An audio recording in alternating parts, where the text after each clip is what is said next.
by and by they came to a town where a king reigned who had an only daughter who was so serious that no one could make her laugh.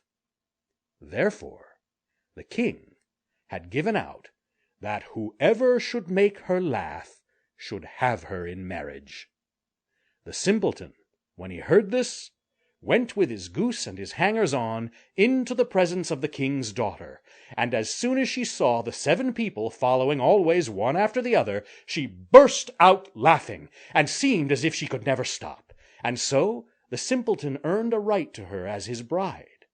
But the king did not like him for a son-in-law, and made all kinds of objections, and said he must first bring a man who could drink up a whole cellar full of wine.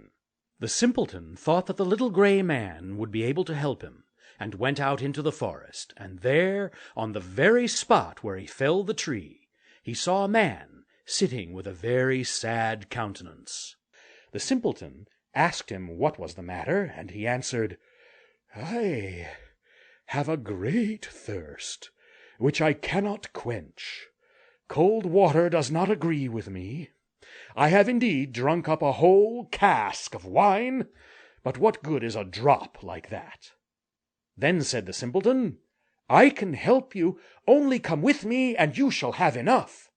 He took him straight to the king's cellar, and the man sat himself down before the big vats, and drank and drank, and before a day was over he had drunk up the whole cellar full. The simpleton again asked for his bride, but the king was annoyed that a wretched fellow, called the simpleton by everybody, should carry off his daughter, and so he made new conditions.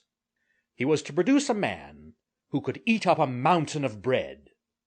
The simpleton did not hesitate long, but ran quickly off to the forest, and there in the same place sat a man who had fastened a strap round his body, making a very piteous face, and saying, "I have eaten a whole bake-house full of rolls, but what is the use of that when one is so hungry as I am? My stomach feels quite empty, and I am obliged to strap myself together that I may not die of hunger." The simpleton was quite glad of this, and said, "Get up quickly and come along with me, you shall have enough to eat." He led him straight to the king's courtyard, where all the meal in the kingdom had been collected and baked into a mountain of bread. The man out of the forest settled himself down before it, and hastened to eat, and in one day the whole mountain had disappeared. Then the simpleton asked for his bride the 3rd time. The king, however, found one more excuse, and said he must have a ship that should be able to sail on land or on water. "So soon," said he, "as you come sailing along with it, you shall have my daughter for your wife." The simpleton went straight to the forest, and there sat the little old gray man with whom he had shared his cake, and he said, "I have eaten for you, and I have drunk for you. I will also give you the ship, and all because you were so kind to me at the first." Then he gave him the ship that could sail on land and on water, and when the king saw it, he knew that he could no longer withhold his daughter.